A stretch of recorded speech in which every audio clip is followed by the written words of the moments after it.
mempesonaku. Yesus kau terbaik, Yesus kau termanis di dalam hidupku. Saya udah khusus wanita bernyanyi. Yesus kau anugerah, betul Tuhan, kau terindah Tuhan.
Bagi yang siap boleh berkata,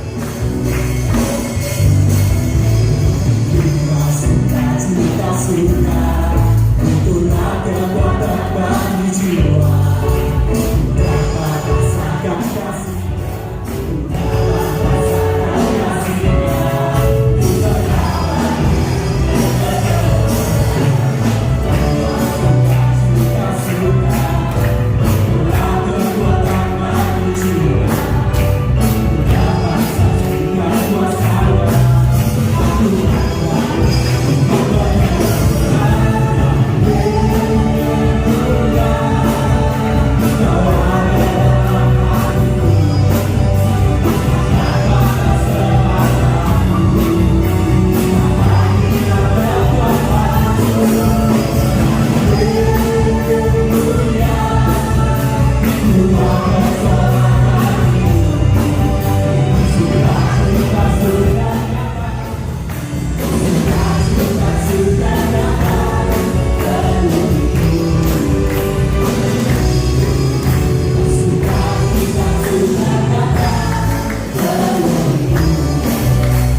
pinjam 100.000 dong.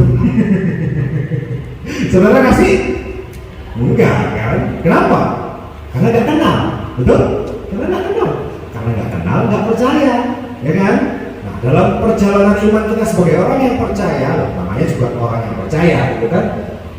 Kita harus berusaha atau punya niatan mengenal Tuhan. Setuju katakan amin? Amin. Masih bangun semua? Haleluya. Baru 5 menit kan masih bangun. Kita akan bahas. Jadi saya akan bagi pembicaraan kita pada hari ini dengan 2 bagian. Bagian pertama saya akan membahas kenapa sih kok kita perlu mengenal Tuhan. Ya kan, saya akan bahas 3 alasan kenapa mengenal Tuhan itu perlu.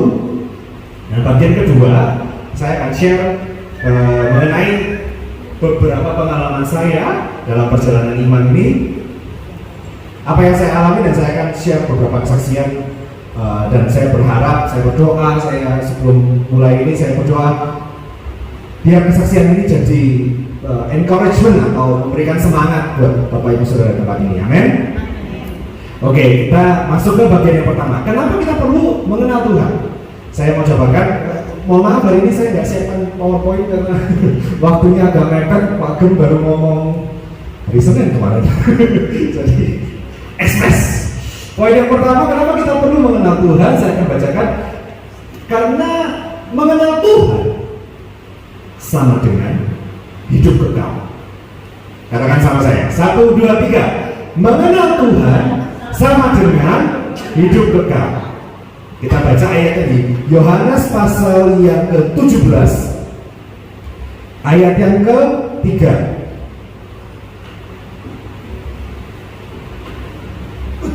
Ekspres.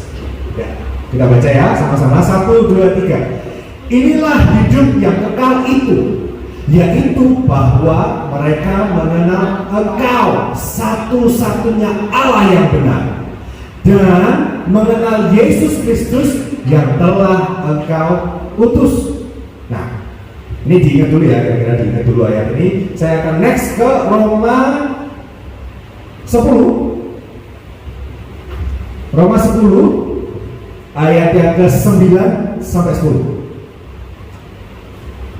Ini basic banget, semua orang percaya tahu ayat ini, dan saya cuma mau buka, kita baca sama-sama. 1, 2, 3. Sebab jika kamu mengaku dengan mulutmu bahwa Yesus adalah Tuhan dan percaya dalam hatimu bahwa Allah telah membangkitkan Dia dari antara orang mati, maka kamu akan diselamatkan. Ayat 10.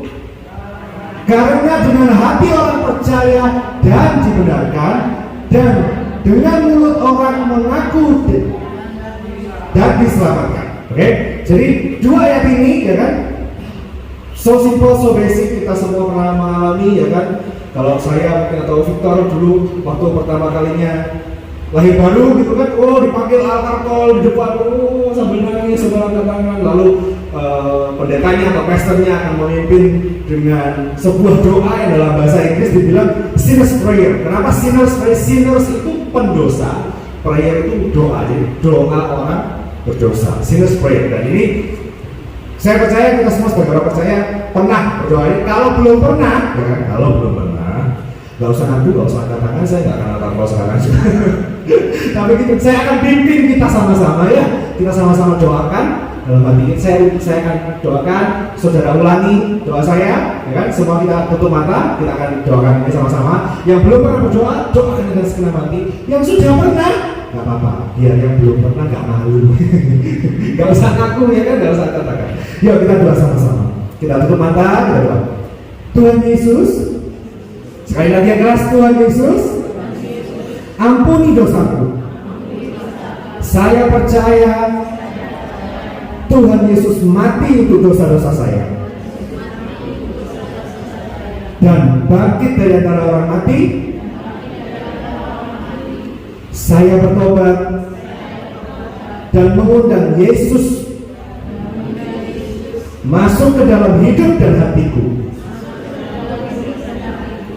Saya mau ikut dan percaya bahwa Yesus adalah Tuhan dan Juru Selamatku. Amin. Nah, tepuk tangan buat saudara semua, ya kan? Semua pasti mendoakan doa ini untuk terima Tuhan Yesus dalam hati kita, bahwa kita percaya bahwa Yesus satu-satunya jalan kebenaran dan Dia adalah juru selamat kita yang ajaib. Amin. Nah, maka dari itu kita dikatakan di Roma, sebab jika kamu mengaku dengan mulutmu, barusan kita berdoa, saudara mengucapkan melalui apa? Mulut, kan? Mengaku dengan mulutmu bahwa Yesus adalah Tuhan dan percaya dalam hatimu, ya kan? Maka dikatakan kamu akan diselamatkan. Jadi mengenal Dia, percaya Yesus, itu satu hal yang nggak bisa dikaitkan dengan satu hal yang lain. Dua-duanya apa ya? Merekat, gitu ya. Kalau percaya, ya otomatis mengenal. Amin. Nah, oke ya, sampai situ jelas ya. Mau mengenal Tuhan sama dengan hidup kekal. Alasan yang pertama, kenapa sih kita perlu mengenal Tuhan? Oke? Alasan yang kedua, mengenal Tuhan sama dengan kunci kebahagiaan. Oke, katakan sama saya ya. 1, 2, 3. Mengenal Tuhan sama dengan kunci kebahagiaan. Kita buka ayatnya di Yeremia 9 ayat 23 sampai 24. Wah, ekspres. Saya baca sendiri aja kalau. Beginilah firman Tuhan. Janganlah orang bijaksana bermegah karena kebijaksanaannya. Janganlah orang kuat bermegah karena kekuatannya. Janganlah orang kaya bermegah karena kekayaannya. Tetapi siapa yang mau bermegah, baiklah bermegah karena yang berikut, bahwa ia, garis bawah 3 kata berikutnya, memahami dan mengenal aku. Aku di sini Tuhan. Bahwa akulah Tuhan yang menunjukkan kasih setia, keadilan dan kebenaran di bumi sungguh. Garis bawah lagi, semuanya itu ku sukai. Demikianlah firman Tuhan. Oke, jadi 2 poin dari ayat ini saya mau bahas. Bahwa ia memahami dan mengenal Tuhan. Semuanya itu ku Tuhan sukai. Dan judul perikopnya, kalau saudara buka di Alkitab aplikasi atau di Alkitab beneran, kan ada biasanya judul perikop. Judul perikopnya adalah mengenal Allah adalah kebahagiaan manusia. Nah, saya membahas sedikit ya. Di sini dikatakan kalau mau sombong, ya, orang manusia mau sombong, sombonglah itu karena mengenal Tuhan. Agak susah ya, sombong karena mengenal Tuhan. Sekarang saya tanya, ada manusia yang bisa mengenal Tuhan 100% mengenal Tuhan dari A sampai Z? Gak ada. Ada manusia yang bisa menyelami pikiran Tuhan? Gak ada. Jadi kita belajar dari sini apa? Manusia gak boleh sombong. Betul ya? Loh, Pak Kris, gimana tau? Katanya tadi mengenal Tuhan hidup kekal. Terus sekarang bilang gak ada orang yang mengenal Tuhan. Berarti lah gak ada yang hidup kekal. Tunggu dulu. Tunggu dulu. Ojo kesusu. Kita buka lagi, kita baca lagi yang tadi Yohanes. Yohanes 17 ayat 3. Kita buka tadi Yohanes 17 ayat. Maaf ya, loncat-loncat ya. Wah, Feli langsung. Saya baca lagi. Inilah hidup yang kekal itu, yaitu bahwa mereka mengenal Engkau sepenuhnya. Oh, kayaknya catatan saya salah. Inilah hidup yang kekal itu, bahwa mereka mengenal Engkau 100%. Catatan saya yang salah ya? Enggak ya? Catatan saya yang salah ya? Di situ bilang apa? Satu-satunya Allah yang benar mengenal Yesus Kristus yang telah Engkau utus. Artinya apa? Adakah tuntutan bahwa kita harus sempurna sebelum kita hidup kekal? Gak ada, saudara. Coba kembali ke poin saya, mengenal Tuhan sama dengan kunci kebahagiaan. Jadi kalau kita rindu mengenal Tuhan, kita sudah sama-sama ya ucapkan dari sinner's prayer gitu kan, kita udah kalau di gereja-gereja di luar negeri itu selalu kalau ada altar call selalu dibilang bahwa ketika kita mendoakan serious prayer, ya kan, doa pendosa dari bukan berarti kita ganti agama, diganti dosa Kristen, bukan. Tapi itu adalah awal apa? Menjalin hubungan dengan Tuhan, punya relationship dengan Tuhan. Di sini anak mudanya cuma sedikit ya, saya itu cuma beberapa ya. Mungkin yang senior-senior gitu kan ingat waktu dulu sebelum menikah gitu kan, waktu pacaran gitu kan, waktu pacaran. Saudara mengasihi pasangan ini apakah tiba-tiba tanya, kamu mau nggak jadi pacar? Langsung semua jeleknya, kurangnya, ininya, bagusnya, bagus ini, tahu semua. Enggak kan? Proses kan? Betul? Setelah nembak paling langsung tiba-tiba nikah gitu. Saya terima nikahnya. Enggak kan? Pacaran dulu, betul? Ada saying in English, di dalam bahasa Inggris dikatakan, don't marry the person you just met gitu. Jangan menikah dengan orang yang baru kamu temui. Kenapa? Because you need to, kita perlu mengenal satu dengan yang lain. Nah, waktu sudah nembak, ya kan, bikin komitmen, nggak tahu zaman dulu udah tembak-tembak. Apa cuma zaman saya sama Vita aja?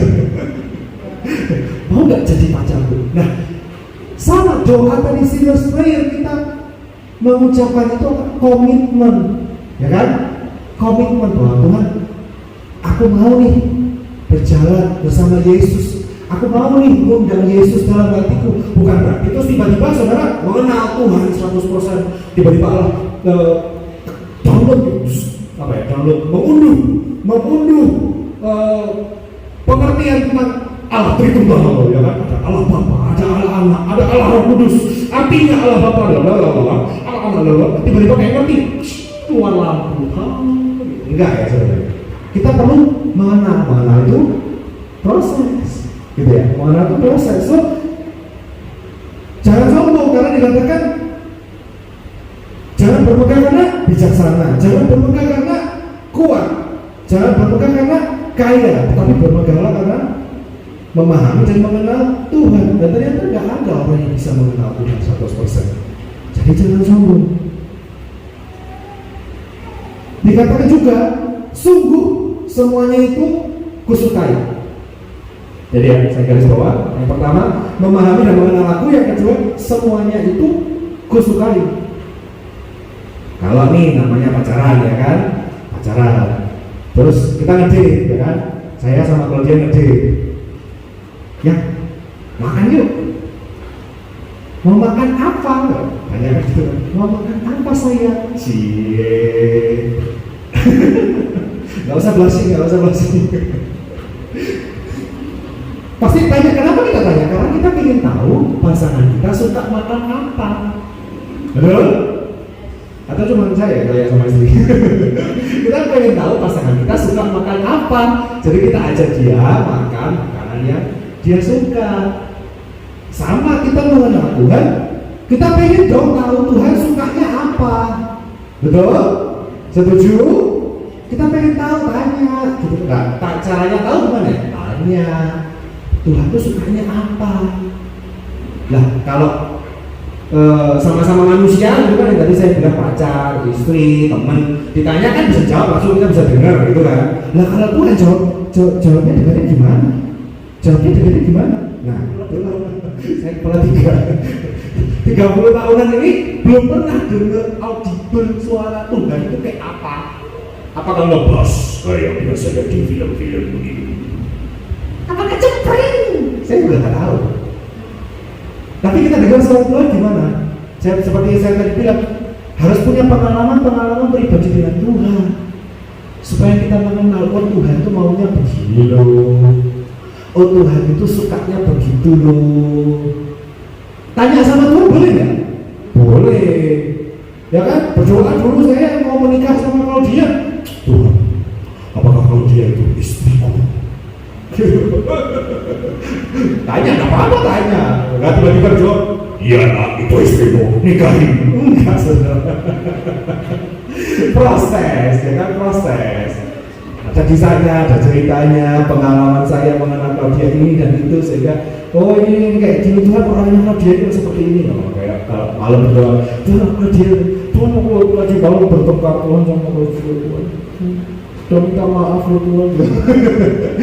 Curhat sama Tuhan, curhat kan membangun hubungan dengan Tuhan.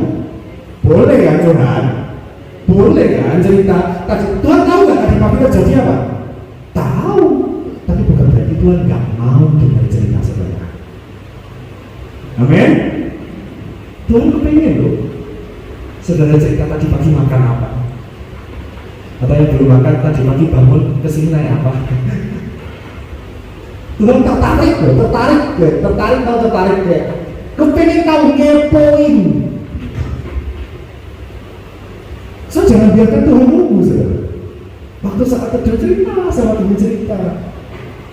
Sungguh semuanya itu kusuk apa yang Tuhan sukai. Nah, dalam konteks ayat ini kita bahas apa yang sebenarnya Tuhan sukai di ayat ini, ya kan? Yaitu garis bawah yang pertama, orang yang memahami dan mengenal Tuhan. Tuhan suka kalau saudara cerita. Tuhan suka kalau saudara saat berjumpa baca firman. Firman itu dikatakan apa? Firman Tuhan itu dikatakan apa? Dalam bahasa Inggris, the word of God. Word artinya kata-kata. Bisa bangun hubungan? Susah ya kan? Kita harus mau dengar, betul? Kita harus mau dengar, kita harus komunikasi, harus dua arah. Saya tanya, setelah yang tanya memberikan jawaban, kitanya juga harus peka, harus mengerti. Ya, harus buka telinga lebar-lebar. Ketika firman Tuhan diberitakan, buka telinga lebar-lebar. Ketika streaming khotbah di YouTube, buka telinga lebar-lebar. Ketika baca firman saat itu, diperhatikan, because karena itu adalah kata-kata Tuhan. Nah, kalau kita nggak mau dengar kata-kata Tuhan, gimana cara berhubungan dengan Tuhan? Gimana mau mengenal Tuhan? Ya kan? Ada amin? Amin. Saya kasih satu ilustrasi singkat ya, Kalau Tuhan aja suka, ya, Tuhan menyukai orang yang memahami dan mengenal Tuhan. Bagaimana kita manusianya juga gak bahagia, gitu kan? Poinnya apa? Mengenal Tuhan adalah kunci kebahagiaan. Istri saya selain suka makan, dia juga suka jalan-jalan. Jadi kalau saya udah kasih kode nih, lampu hijau, ting, kita jalan-jalan yuk ke sini. Bener? Tanggal berapa? Sampai kapan? Kamu ada cuti? Ya kan cek, gitu kan cek di HP, ada tiket, ada hotel, buka HP sambil senyum-senyum sendiri, gitu kan. Saya sebelum berangkat liburan nih, belum pesen, belum bayar ini, belum bayar itu. Saya cuma lihat istri saya buka HP sambil senyum-senyum. Itu sudah bikin saya itu cepat bahagia. Gitu. Paham ya saudara ya? Kalau orang yang kita cinta, orang yang kita sayang, kita punya hubungan yang baik dengan seseorang, lalu seseorang itu bahagia, that makes us happy too. Setuju? Masuk akal ya? Make sense ya? Oke, kita next ke poin yang ketiga ya kan? Panjang-panjang supaya nanti kesaksiannya ada waktu. Poin yang ketiga, mengenal Tuhan buat kita kuat dan bertindak. Ulangi sama-sama ya. 1, 2, 3. Mengenal Tuhan buat kita kuat dan bertindak. Daniel 11 ayat 32. Tetapi umat yang mengenal Allahnya dikatakan akan tetap kuat dan akan bertindak. Pernah ya kita dengar cerita tentang orang-orang yang pindah agama, ya kan? Dari agama Kristen pindah ke agama lain. Alasannya yang umum apa? Yang umum apa yang paling sering kita dengar ceritanya? Ya, ada masalah. Ada lagi? Tersinggung, disakiti sama saudara seiman, ya kan sering kan ya. Terus apa lagi? Ya? Oh, gak diberi tugas, gak ikut pelayanan, bisa, juga Tuhan yang maneh. Ya kan? Ada lagi apa? Ngikut imannya pasangan. Dulu saya dapatnya pasangannya orang A, gitu. Jadi saya ikut percaya situ. Nah sebenarnya semua masalah-masalah yang tadi kita bahas, akarnya bukan badainya. Ya itu kan badai ya, itu kan masalah, tersinggung hati, marah-marah ya. Itu gejalanya. Ya kan? Seandainya orang sakit itu panas itu gejalanya, sakitnya apa? Enggak tahu. Cek dulu ke lab. Siapa tahu karena bisa apa? Demam berdarah. Gejalanya sama panas kan? Bisa tipes, bisa COVID, tuh macam-macam gejalanya panas, tapi sakitnya beda-beda. Lah ini yang tadi dibilang ada masalah di gereja lah, pasangannya agama lain lah, atau kena masalah disakitin saudara seiman, kepahitan, itu semua gejala. Penyakitnya apa? Tidak punya pengenalan yang baik dengan Tuhan, nggak kenal Tuhannya. Nah, hati-hati. Firman ini menguatkan kita, dikatakan umat yang mengenal Allahnya akan tetap kuat. Garis bawahi kata kuat. Jadi ada badai, ada angin, ada hujan, tetap kuat. Rumah yang didirikan di atas batu karena kuat. Rumah yang didirikan di atas pasir hanyut kena banjir. Betul? Jadi kita harus punya pengenalan yang kuat, yang benar. Orang yang kenal Tuhan, apapun musimnya, ya kan di luar ini ada musim dingin, ada musim gugur, ada musim semi, ada musim panas. Nah, tiap musim itu rupanya pohon-pohon di jalan itu beda-beda. Ya kan? Kalau musim dingin misalnya, oh putih-putih ada saljunya.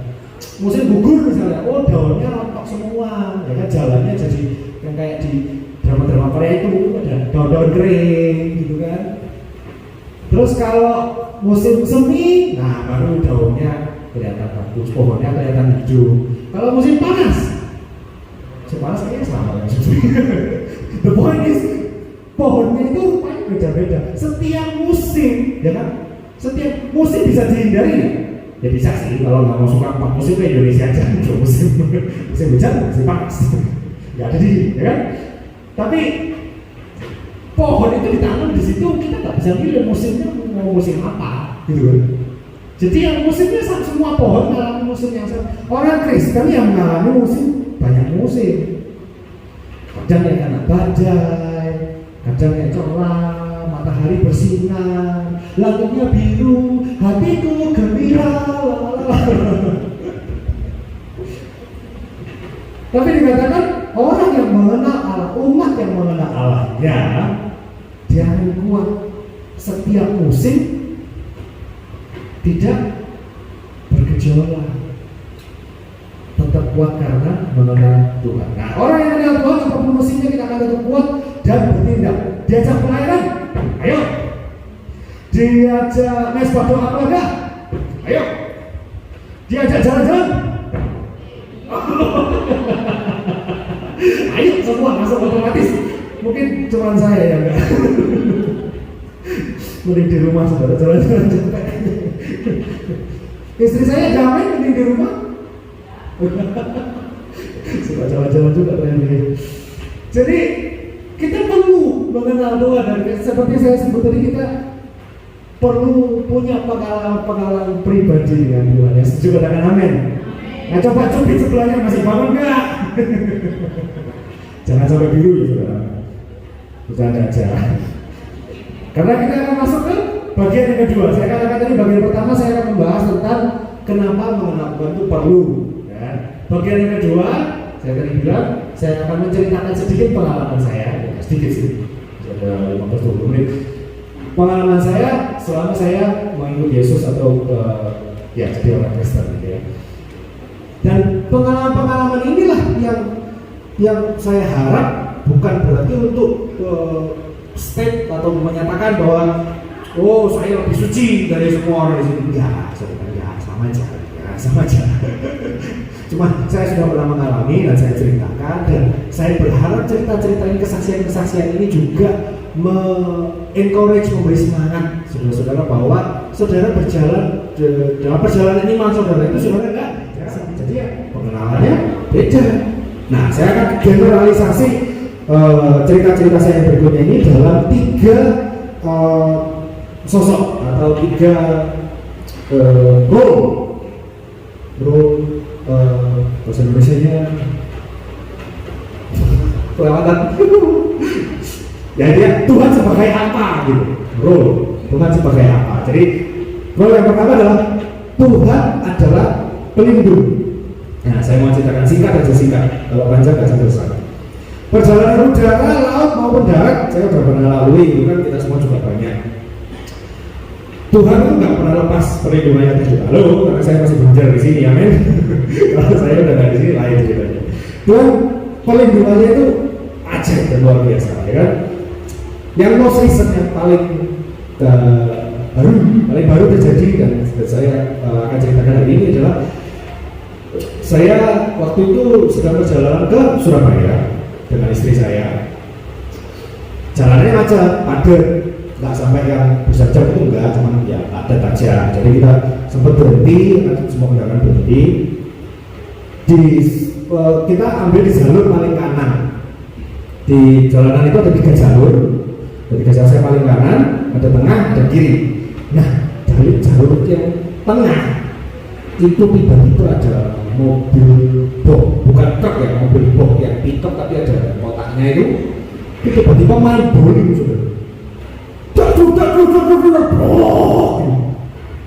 Pinnya atau orang-orangannya itu adalah para pengendara sepeda motor. Itu ngeri sudah. Jangan lihat secaranya kalau di film kan ya suka kan ya, kita film action transformer gitu, mobil melempar itu kayak wah gitu. Tapi kalau dunia nyata lihat sepeda motor ditabrak mobil itu kayak ngeri gitu. Itu istri saya, kalau boleh tanya istri saya itu lihat setelah kejadian itu ada ibu-ibu aduh kasihan saudara sampai kepalanya itu keluar darahnya di sini gitu tuh sampai ngeri. Itu bukan saya ini ya, maksudnya bukan saya bilang Tuhan baik sama orang-orang itu enggak. Puji Tuhan waktu itu nggak ada yang sampai saya setelah kejadian itu mendengarkan berita di radio kan depo tadi gimana ceritanya, nggak ada korban nyawa ada. So thank God for that. Tapi yang saya saksikan di sini adalah nggak tahu gimana caranya Tuhan posisikan mobil saya ada di paling kanan dan bukan di jalur tengah. Saudara, waktu itu istri saya lagi hamil kali itu kalau disundul dari belakang ya ngeri. Puji Tuhan ini dengan dahsyat dan luar biasa. Saya mau saksikan Tuhan yang saya sembah itu juga Tuhan yang sebenarnya baru saya terima dalam hati melalui Sinus Prayer Tuhan. Tuhan Yesus kita yang ajaib. Kejadian ini kedua sama di Surabaya. Waktu itu lagi exit tol. Saya ngambil kira-kira 3 exit dari kanan. 3 exit dari kanan, saya ngantri gitu kan. Berhenti ngantri. Nggak lama gitu sudah dulu. 3 kali itu tabrakan beruntun. Jadi ada mobil nggak tahu remnya blok atau gimana. Di sebelah exit yang paling kanan itu nabrak. Depannya nabrak. Betul, terima kasih Tuhan saya dari jauh ini. Sampai saya ngomong sama istri, Bi, kalau saya panggilnya Bi, kalau ke Surabaya nggak mau aku exit kalau sebelah kanan. Ini kejadian itu ada. Tapi Tuhan itu Tuhan yang baik saudara. Dan Tuhan sebagai pelindung dalam hidup saya itu nggak cuma 2 kejadian tadi itu yang saya ingat dan yang paling baru saat terjadi. Yang lainnya banyak saudara. Tapi saya kan nggak panjangkan di situ. Saya juga mau ceritakan kesaksian saya tentang Tuhan adalah penyedia. Tuhan adalah penyedia. Ada namanya Jehovah Jireh. Tuhan adalah penyedia. Dan ini ajaib. ajaib saudara. Waktu saya akan tarik waktu ke belakang SMA ya kan, waktu kira-kira kelas 1 lah, 1, 2 setelah saya bertobat, saya ikut Tuhan sungguh-sungguh, saya rindu masuk ke pelayanan di gereja aktif. Waktu itu sudah pelayanan, tapi kan waktu saya sekolah di Malang itu saya terbatas dengan karena vokasi biasa anak muda gitu, makanya sih saya jemputan ini dan itu. Jadi waktu itu pelayanan juga kan, kalau pelayanan misalnya, jadi kadang menurut temen nanya sih, kalau nggak dapat ya mau kemana ya tanya, halo ada nggak yang bisa gantiin gitu. Nah jadi waktu itu saya rindu Tuhan, aku rindu nih punya kendaraan sendiri, punya motor, bisa buat ke gereja, buat itu gitu kan. Lalu saya sebelum saya minta ke papa mama, ya saya lihat dulu dong sebagai anak yang bukan anak bernama gitu kan, seperti saya gitu. Pasti lihat, kok dulu dikasih nggak ya gitu. Kok dulu dapat nggak ya? Kalau kok nggak dapat, mas mungkin lah karena papa. Jadi saya lihat kok dulu. Nah, kok 6 tahun di Malang nggak pernah dipercaya bawa motor. Oh saya bilang, gak mungkin lah Tuhan. Gak mungkin, tapi saya rindu. Sampai akhirnya waktu itu pemimpin saya di gereja bilang doa gak apa-apa, puasa. Doa puasa. Doa puasa. Wah, aku mau rindu lagi kalau dimaksimal lagi. Saya bilang, Tuhan nanti saya juga mau jemput yang lain, saya gonceng ikut ke gereja gitu. Benar saudara. Waktu itu saya ingin Natal, kan ada itu ya event biasanya anak muda itu apa? Tukar kado, yang kadonya diputar-putar terus seperti itu. Wah yang terakhir siapa yang dapat gitu kan, kadonya random gitu. Waktu itu saya belum punya motor, belum punya kendaraan. Kado yang diputar itu for whatever reason, ada alasannya apapun, dengan alasan apapun, yang sampai ke sana itu secara random ya, secara acak. Itu helm gitu. Bingung kan? Saya bilang sama teman-teman, ini buat apa? Ada yang bilang, wes apa? Nek disusul, cek nasi nyusul, gak usah bawa helm. Ya wes apa-apa. Saya berdoa, saya puasa. Ya, saya gak ingat tempatnya kira-kira berapa lama, tapi gak tahu Tuhan sediakan. Akhirnya sama papa dikasih motor. Saya gak nyangka, waktu itu saya pikir gak mungkin lah, Pak aja gak takut kok. Tapi saya macam-macam. Waktu itu argumennya gini, lihat lah, punya motor, gak belajar. Itu jalan-jalan tok aja temennya ngomong-ngomong, jadi malas, nilainya tambah jelek. Dulu bilangnya gitu. Terus setelah dikasih ya puji Tuhan, saya tetap suka kos-kosannya. Saya tetap suka aja. Saya orangnya beda lah sama orang lain. Hobi di rumah, gitu. Tapi puji Tuhan itu penyediaan Tuhan yang waktu itu menurut saya ya, mungkin saudara ya maksudnya ayo matanya duit. Tapi waktu itu janji saya, ya kan janji saya yang lihat buku, lihat ini, gak mungkin lah ada papa ngasih motor itu gak mungkin. Ternyata Tuhan aja, Tuhan sediakan. Tuhan adalah penyedia. Waktu lulus SMA saya juga minta, Tuhan kok pengen ya kuliah di luar negeri. Tuhan sediakan. Waktu lulus S1 nawar dulu, Tuhan S2 dong. Tuhan sediakan. Waktu lulus S2, Tuhan aku loh pengen kerja IT perusahaan luar ya, cari pengalaman lah, mencari pengalaman.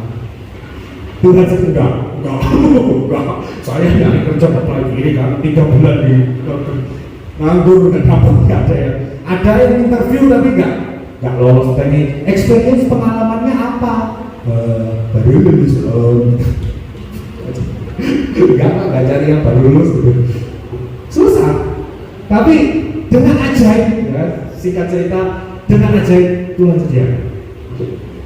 Akhirnya ya saya bisa saksikan sampai hari ini saya tetap bekerja ke perusahaan asing dari rumah, WFH, work from home dari rumah, dan Tuhan percayakan perkara luar biasa.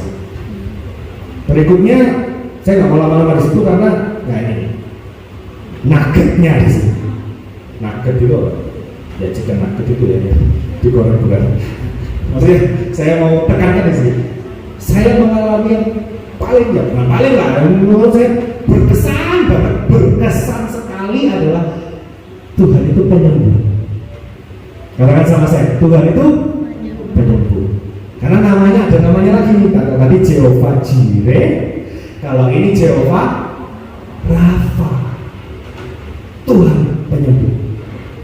Udah tahu semua ya, udah dengar ya ceritanya kehamilan bayi ajaib di belakang situ yang lagi digendong istri saya. Udah tahu yang lihat videonya kan? Ya kayak yang belum lihat, cek IG saya Xtian Felix. Nah, nanti boleh di follow juga. Lumayan ya, betul. Sorry. Distracted. Jadi di kisah itu juga saya singkat jadi 5 detik. Itu dari dokter istri saya di diagnosa polikistamium, saya didiagnosa sperma yang morfologinya 0%. Tapi Tuhan Tuhan berikan karuniakan bayi yang secantik itu, sepintar itu, sedahsyat itu. Makanya saya bikin video itu karena sangat berkesan sekali. Tapi enggak itu aja, ada yang lain. Nah, saudara siap? Ada yang kepo? Mau dengar? Oke, saya akan mulai. Di tahun kira-kira 2020 itu awal-awal pandemi ya, kalau saya nggak salah ingat. Jadi belum ada lockdown, belum gereja, belum online dan seterusnya. Saya tuh ingat setelah saya WL, nggak tahu kayaknya akhir tahun 2019 kan, WL Natal kayaknya apa itu. Terus Januari WL lagi, saya itu merasa suara saya serak, saudara. Nah, WL ya kan Victor mungkin pasti juga sering ngalamin, apalagi kalau pulang retreat gitu. Kalau pulang suaranya ngomong kayak gini, kenapa? Karena teriak-teriak. Jadi itu bukan hal yang aneh, gitu kan? Pulang pelayanan suaranya habis, ya udahlah. Dan kita kalau memuji Tuhan, 100% gitu kan, sampai habis. Kok nanti balik sendiri gitu kan? Biasa, nggak bingung. Waktu berjalan 1 minggu, 2 minggu, 1 bulan, 3 bulan. Nah, waktu itu udah pandemi, dan sebelum pandemi saya bilang juga sama Pak Kres atau sama Google, saya nggak pelayanan dulu, suara saya nggak balik-balik, nggak sehat-sehat, masih salah, masih kalau ngomong itu sengal-sengal gitu, bukan nggak bisa ngomong jelas, tapi capek. Baru mungkin saya ini udah ngomong 40 menitan ya. Mungkin waktu saya ada kondisi itu, saya ngomong 2 menit itu setelah ngomong itu bisa kayak gini so. Kayak capek. Jadi aneh, menurut saya ini bukan. Jadi saya kayak yang yuk cek dokter lah. Waktu itu saya sempat dipanggil ke Australia untuk urusan kerjaan. Pikir saya ya sekalian lah cek dokter di Australia, siapa tahu diagnosanya lebih. Nah, ternyata ini saya ceritakan di Australia itu nggak segampang di Indonesia dalam hal mencari dokter spesialis. Jadi ada prosedurnya. Orang sakit harus dibawa ke dokter umum dahulu. Setelah ke dokter umum, baru dokter umum kasih coret-coret. Kamu ke dokter spesialis ini. Diagnosanya adalah A, B, C, dan D. Kamu cek lagi lebih lanjut. Itu, nah, surat pengantar ini dibawa ke dokter spesialis, ke klinik misalnya. Saya mau cari dokter spesialis. Oh ada, tapi paling cepat 3 minggu lagi. Klinik lain 1,5 bulan. Lama gitu. Jadi saya pakai panjang. Waktu itu saya cuma sebentar, kayaknya cuma 1 minggu lebih. Soalnya saya pulang ke Indo, saya bawa ke dokter spesialis. Tidak akan dokter spesialis di Indo, di telepon. Dokter spesialis, dokter apa? THT. Saya mau janjian lagi saya. Iya, saya datang aja langsung, nggak pakai ngantri. Nggak pakai booking. Nggak pakai booking, saya datang. Nah, bisa malu. Setengah 11 baru mas. Terus didiagnosa ini dan itu, dokternya bilang, oh iya ini kayaknya itu namanya vocal nodules. Vocal nodules itu apa? Ada daging tumbuh sebesar itu kecil banget. 2 mili, mungkin 3 mili, nggak sampai 1 mili di pita suara.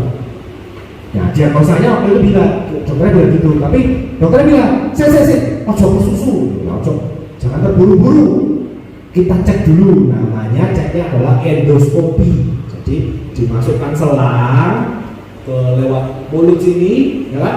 Dilihat di dalam terus belum itu nanti ada kameranya. Nah dari kamera itu ada pita suara itu bentuknya kira-kira kayak 2 jari kayak gini ya. Nah di tengah-tengahnya ini ternyata besoknya ketahuan ada namanya vocal nodule, daging tumbuh di pita suara. Nah dokter bilang kalau ini vocal nodule, solusinya nggak ada lain adalah operasi. Hari itu kan malam ngajak dokter malam, akhirnya besoknya kita besok bisa dong endoskopi bisa. Maka endoskopi di mobil itu istri saya sudah gitu. Kamu gak takut ya? Kamu gak bingung ya? Ya bingung dikit kan? Gak apa-apa kayaknya. Malah istri saya yang bingung. Akhirnya sebelum kita endoskopi kita berdoa, Tuhan kita berdoa akan ada penyakit apapun sehat dalammu atau susah. Ya setelah endoskopi ketawa nodul sih. Nah, tapi belum selesai ceritanya. Jadi waktu dokternya itu masukkan kamera ke dalam, istri saya apa aja dipegang istri saya dari nodus itu dokternya bilang gini, nah ini nodus, terus dalam saya diambil sampelnya dulu, jangan gerak-gerak dulu, jangan lalang, pokoknya harus tetap buka mulut. Dokternya bilang, saya tunggu, tak ambil sampel itu apa? Contoh buat tujuannya di lab nantinya. Dokternya bilang gitu. Saya tak ambil sampel, tunggu ya. Dokternya ngomong, cepet. Nah saya nggak tahu saya dia terus cepet. Nah dokternya bilang gini, tanya sama saya, cepet gitu. Tanya saya, udah gimana? Nggak salah lagi dok. Saya sangat bingung. Nggak salah lagi dok. Ya jadi gini dokter cerita. Tadi waktu saya ambil sampelnya, ya, diambil sampel itu diambil sedikit, itu dicuil sedikit. Itu nggak tahu. Saya percaya kuasa Roh Kudus ya melalui tangan dokter itu Tuhan pakai. Itu lepas semua. Lepas semua. Jadi sebulan tahun sudah saya ya belum boleh. Dokter bilang setelah endoskopi itu nggak boleh nyanyi loh ya, nggak boleh. Saya bilang saya nyanyi, nggak boleh nyanyi, nggak boleh teriak-teriak, ngomong nggak boleh lama-lama karena kita suaranya masih recovery penyembuhan. Tapi itu dengan ajaib luar biasanya Tuhan. Dokternya bilang setelah itu, dok jadi ini perlu operasi. Loh dari mana gitu, ngapain dia operasi? Kemuliaan Tuhan kita. Ajaib saudara itu. Istri saya ada itu fotonya, di foto kan di kamera itu ada fotonya. Semua dokumennya ada di rumah saya, nggak sempat bikin slide-nya, tapi Tuhan Yesus kita ajaib dan luar biasa. Enggak berhenti sampai itu, enggak berhenti. Dokternya bilang ini sampel atau yang tadi diambil itu harus dibawa ke lab. Tujuannya apa? Supaya tahu ini ganas enggak, menyebar enggak. Ini dan itu. Dokternya bilang silakan, oke, silakan. Bilang setelah endoskopi itu saya nyetir ke lab, kita lakukan, tunggu kira-kira 3-2 minggu. Ya waktu nunggu ya nggak bingungi kayak gimana ya. Tapi dengan ajaibnya Tuhan, hasilnya keluar nggak ganas kok. Biasa ya sudah, hidup seperti biasa, mau pelayanan lagi bisa. Tuhan Yesus ajaib dan luar biasa. Ini saya kemarin sebelum menyiapkan ini saya dengar podcast gitu ya, saya dengar podcast dari satu episodenya siapa? Daniel Mananta yang MC-nya apa? Indonesia Idol itu. Dia kan punya YouTube channel kan, dia interview atau wawancara kadang hamba Tuhan, kadang ustaz, kadang apa, pokoknya yang bisa memberkati gitu kan. Waktu itu saya dengerin episodenya Pastor Billy Lantang, tahu ya Pastor Billy Lantang itu dia cancer survivor, apa disembuhkan dari kanker darah kalau dia. Dan waktu dia struggle-nya itu dia bilang ada quote yang keren abis. Ini perhatikan saya, semuanya dengarkan saya. Quote-nya dia bilang, kenyataan itu harus tunduk sama kebenaran. Ini keren. Nah, saya bahas. Bilangan 23 ayat 19, ayat terakhir. Pemain musik boleh.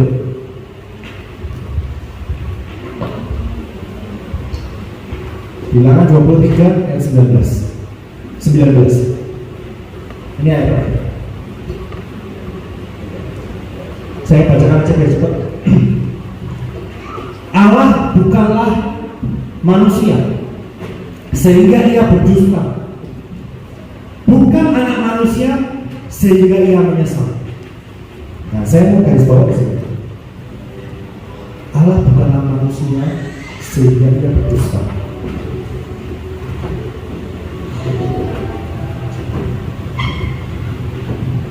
Ada alasan kenapa ayat ini ditulis. Dan saya kan nggak usah dibuka, saya kutip satu ayat lagi dari Kejadian 1 ayat yang ketiga. Dikatakan di sana dalam bahasa Inggris, let there be light. Jadilah terang. Saya bersyukur saya menyembah Allah yang tidak bisa berdusta. Karena dia se-powerful itu, dia sekuat itu, dia seberkuasa itu. Ketika di Kejadian 1 dikatakan jadilah terang, maka jadilah. Sebelumnya gelap, setelah Tuhan jadi terang. Tadi quote-nya saya bilang apa? Kenyataan harus tunduk sama kebenaran. Kerennya di sini, kerennya di sini. Kenapa tadi saya buka bilangan? Dikatakan Allah pada manusia sehingga ia berdusta. Artinya Tuhan nggak berdusta, Tuhan nggak berbohong. Yang berbohong siapa? Iblis, bapak segala dusta. Tapi dikatakan bilang ia tidak berdusta. Kenapa? Saya pikir-pikir lagi, logikanya kayak gini. Kita lihat semua lampu neon yang panjang-panjang ini warna apa? Putih ya, semua setuju ya. Walaupun saya lihat warna kadang salah banyak, tapi kita semua setuju di putih ya. Dibilang kata Allah bukanlah manusia sehingga dia tidak berdusta. For argument's sake, misalnya kalau ini nggak akan terjadi, tapi kalau Tuhan tak nyoba berbohong, kalau ini nggak akan terjadi. Kalau Tuhan mau bilang lampu ini biru, apa yang terjadi? Sebelum Tuhan selesai berkata, lampu ini biru. Berikan tepuk tangan Tuhan. Kenyataan harus tunduk sama kebenaran. Apa kenyataannya saudara hadirin?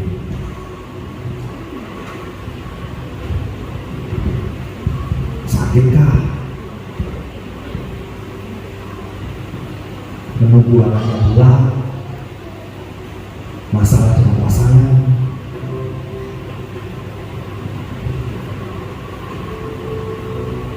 Ini keren. Kenyataan harus tunduk sama kebenaran. Ketika kita mengenal Bapa kita dari sungguh-sungguh, ketika kita baca firman-Nya, ketika kita pelajari ada 7.000 lebih janji Tuhan di dalam Alkitab kita. The Word of God, kata-kata Tuhan, itu adalah kebenaran.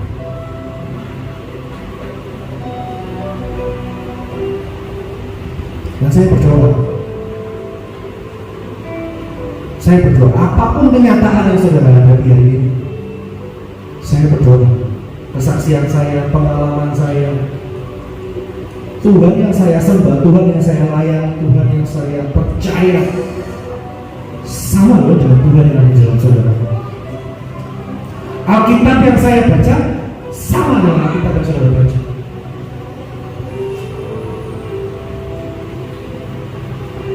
Dan saya mau undang kita nyanyikan pujian. Hidupku dan karya tanganmu, ku bersanjung karena semua yang dalam hidupku. Itulah karyamu, kau beri kesempatan yang baru, dan ku ingin mengenalmu Tuhan, lebih jauh dari semua yang ku tiada kasih yang melebihimu. Ku ada untuk mencari penyembahmu.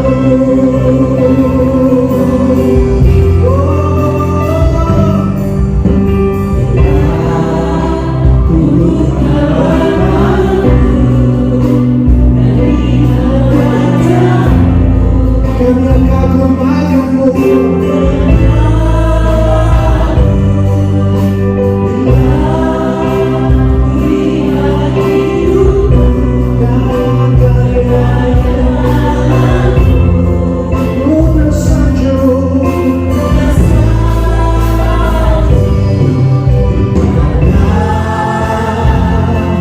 semua yang baik dalam hidupku,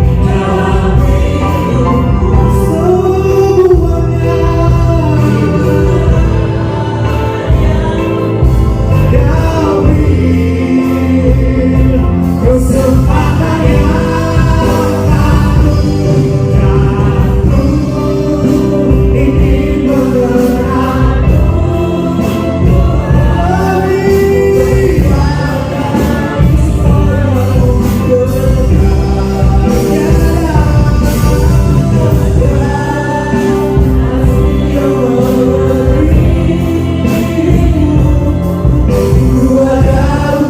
dari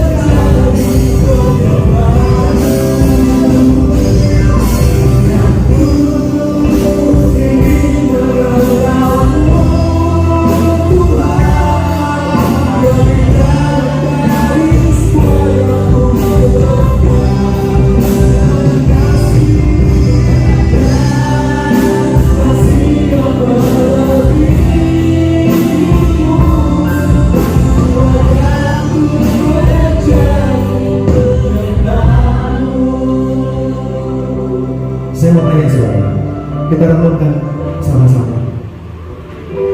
Buat Bapak Ibu Saudara di tempat ini, siapa Tuhan itu?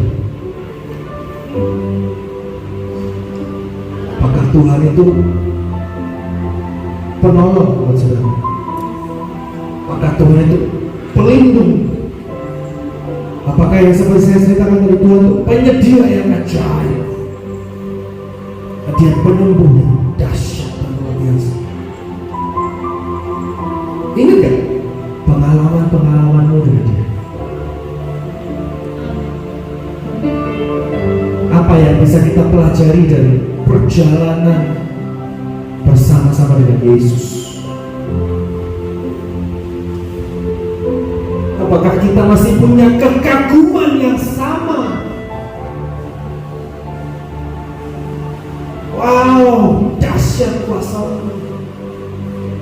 Perbuatanmu di hidupku ajaib luar biasa. Apakah kita masih punya cinta yang berkobar-kobar buat Yesus? Dekati Tuhan hari ini, saudara. Tuhan mau loh dideketin. Tuhan gak pernah jual mahal sama anak-anaknya. Ya, saudara tutup mata, bahkan saudara gak perlu tutup mata. Ketika dalam hati saudara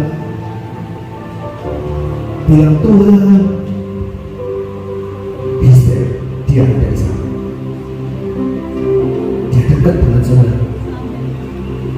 Dia peluk saudara.